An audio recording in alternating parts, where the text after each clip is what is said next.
Bom dia, buen dia, buongiorno, morning, guten Morgen. Minha influência em idiomas termina aqui. Em nossa jornada do ano bíblico de hoje, nós iremos estudar Gênesis capítulos 39, 40 e 41. O Senhor era com José, que veio a ser homem próspero e estava na casa do seu senhor egípcio. Gênesis 39, verso 2. Vamos retornar então à história de José. Longe de casa e dos olhos de seu pai, José se mostrou um jovem íntegro, reto e temente a Deus. Ao fazer de Deus o seu conselheiro, sua vida iluminou a casa de Potifar, de forma que era visível que o Senhor era com ele. Gênesis 39, verso 3.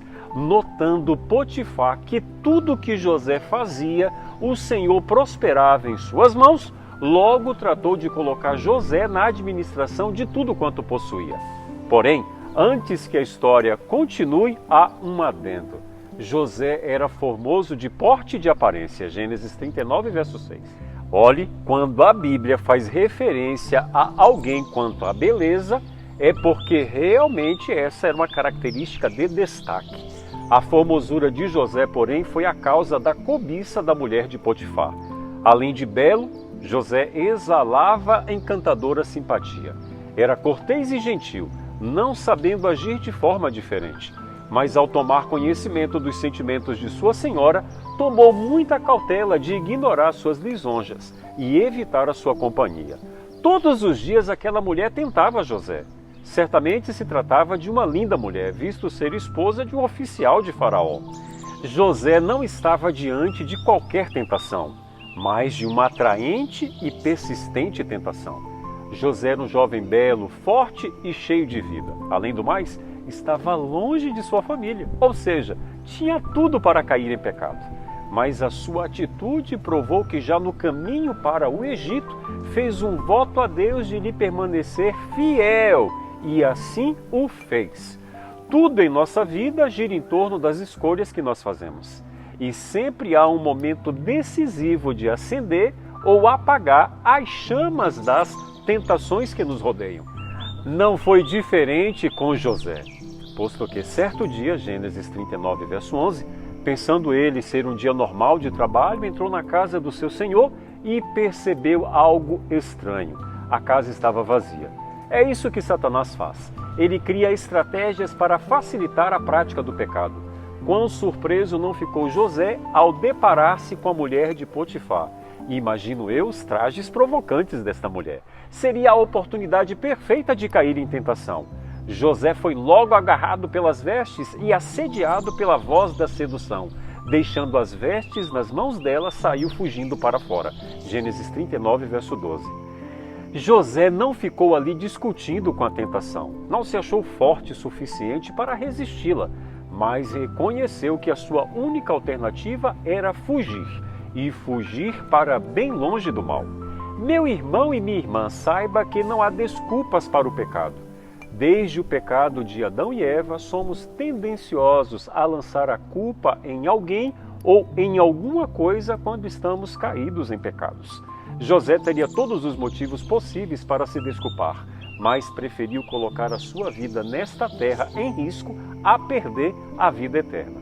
Aos olhos humanos, aquela situação gerou um grave prejuízo para José.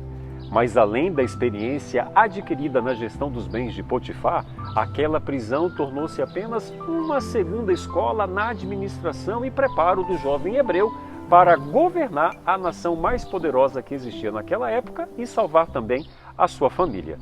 Na prisão, José recebeu 2 novos companheiros de cela, o copeiro-chefe e o padeiro-chefe de Faraó. Por algum motivo, e a Bíblia não relata porquê, ambos ofenderam a Faraó, que, indignado, os lançou na prisão. Certa noite, porém, ambos tiveram um sonho, cada um o seu, e cada sonho com seu próprio significado. Gênesis 40, verso 5.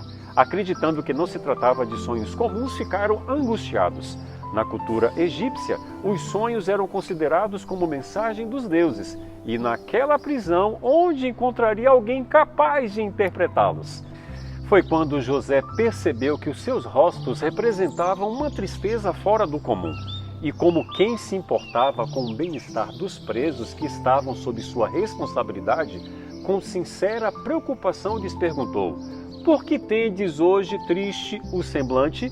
Eles não imaginavam que aquele prisioneiro hebreu pudesse ajudá-los. Contudo, José não se colocou na posição de destaque que os falsos intérpretes da época mantinham. Com humildade, revelou àqueles homens que há um único e verdadeiro que pode interpretar os sonhos, se referindo ao Deus Todo-Poderoso. O primeiro sonho foi o do copeiro-chefe, e após ouvir o seu relato, iluminado por Deus, José logo revelou o seu significado.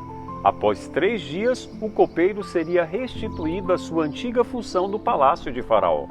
Vendo o padeiro-chefe que a interpretação era boa, Gênesis 40, verso 16, resolveu contar o seu sonho àquele que provavelmente desdenhara.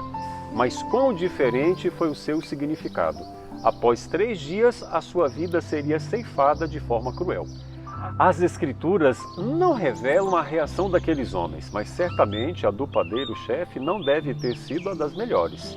No 3º dia, porém, tudo se cumpriu como José havia interpretado. Gênesis 40, verso 22. Quando José terminou de dar a interpretação do sonho ao copeiro-chefe, rogou para que este se lembrasse dele e que falasse em favor dele a Faraó.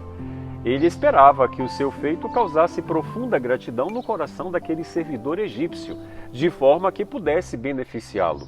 O copeiro-chefe, todavia, não se lembrou de José, porém se esqueceu. Gênesis 40, verso 23.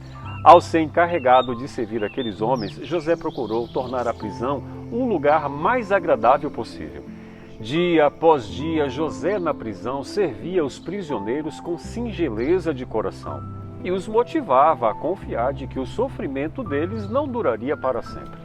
Ao vê-los tristes, logo se compadecia e procurava despertar-lhes lembranças de sua sincera amizade.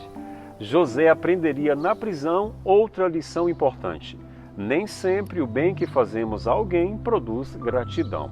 Por vezes, infelizmente, não há retorno. Fazer o bem com sinceridade de coração deve ser simplesmente o resultado do amor de Deus em nossa vida. José logo percebeu que seu pedido ao copeiro-chefe não fora atendido. Coitado de José! José chegou até a imaginar que aquela tinha sido a oportunidade perfeita de conseguir a sua liberdade. Apesar de frustrado, ele não perdera a fé. O Senhor ainda tinha uma obra a ser realizada no coração de seu filho. E na data marcada pelo céu, José sairia daquele lugar.